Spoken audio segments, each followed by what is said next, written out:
Secondo omicidio nel giro di 3 giorni a Piscopio nel Vibonese, un uomo di 61 anni, Fortunato Patania, è stato ucciso ieri a colpi di pistola nella frazione del paese in provincia di Vibo Valentia. L'uccisione di Patania potrebbe essere collegata all'omicidio di Michele Mario Fiorillo, l'agricoltore incensurato assassinato venerdì scorso mentre lavorava la terra sul suo trattore. In passato tra i due c'erano stati dei problemi relativi al pascolo di animali sul terreno di Fiorillo.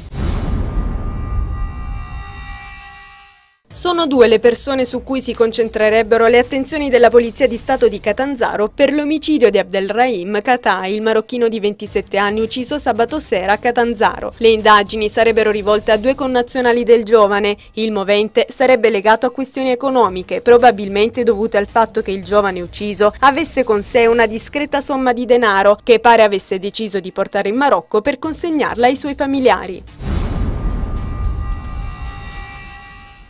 È terminata poco dopo le 15 la riunione in prefettura a Crotone sull'avvertenza dei dipendenti dell'ETA di Cutro che protestano da giorni per salvaguardare i loro posti di lavoro. L'incontro ha avuto esito positivo visto che è emersa l'intenzione dello stesso gruppo industriale di proseguire nell'investimento a Cutro, previa però la verifica di alcune condizioni di mercato. Le parti a tal riguardo si sono aggiornate tra un mese per far nuovamente il punto della situazione, stilando una sorta di cronoprogramma delle cose da fare.